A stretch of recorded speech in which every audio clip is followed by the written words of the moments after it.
Il vit un enfer éternel en lui. Il est l'ami intime de Shaitan. Il est plein d'orgueil. Et je le connais parfaitement bien. Méchant. Et il est entouré des pires psychopathes qui se trouvent sur Terre. Méchant. Quand tu pars visiter un peu ces milieux à lui, tu vois, vous allez quoi, des dégénérés. Un système de gourous où les dégénérés applaudissent. J'ai pitié d'eux, Allah. Qu'Allah subhanahu wa ta'ala leur facilite.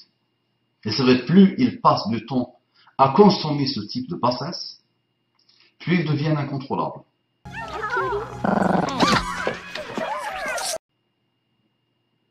Plus ils finiront très mal.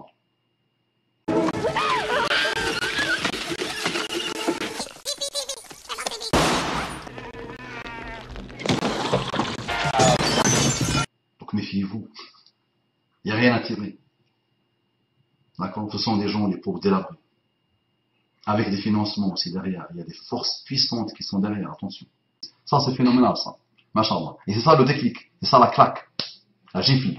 Il n'y a pas beaucoup d'équivalents, finalement, dans l'histoire. À ce niveau-là, wallah, je pense pas. Mathématiques, il n'y a pas.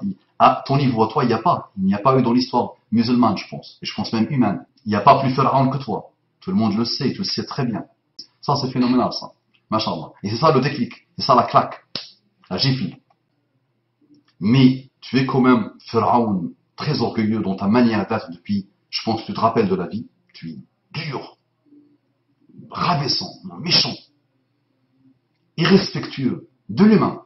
Dès qu'il est musulman, à partir du moment où il est musulman, sunnite, dès qu'il est musulman sunnite, il te pose problème.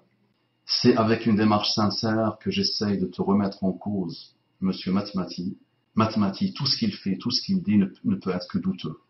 Donc méfie-toi de lui, comme tu te méfies de la peste, comme tu te méfies de sida, comme tu te méfies de l'enfer. Méchant. C'est dire à tes disciples, aux gens que je suis en train de voir qu'ils t'ont divinisé comme n'importe quel sectarisme.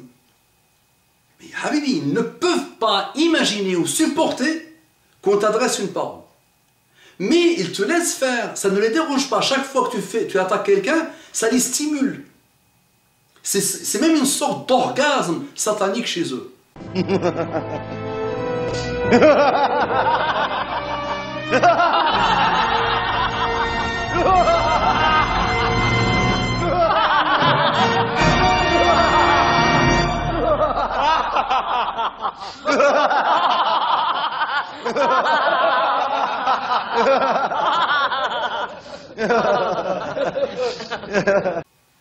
N'importe quelle personne douée d'un minimum de raisonnement, d'un minimum d'intelligence, d'un minimum de sagesse, te dira que oui, il y a quelqu'un avec qui tu as des choses en commun de l'époque de Mohammed sallallahu alayhi wa sallam.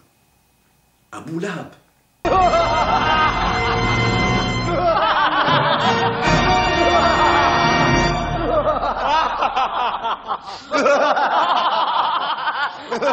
En disant, Ya Rabbi, qu'ils ne me répondent pas.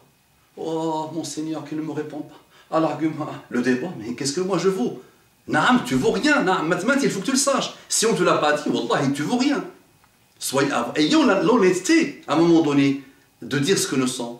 Wallahi, alladhi la ilaha ghayruhu, dans la religion d'Allah subhanahu wa ta'ala, mais tu es rien.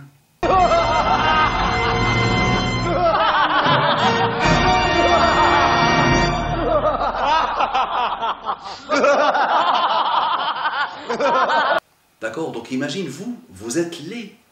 Et vous vous étonnez qu'on vous trouve laid. C'est ça qui est extraordinaire. Ils sont laids et on doit leur dire, ah oui, vous êtes très beaux.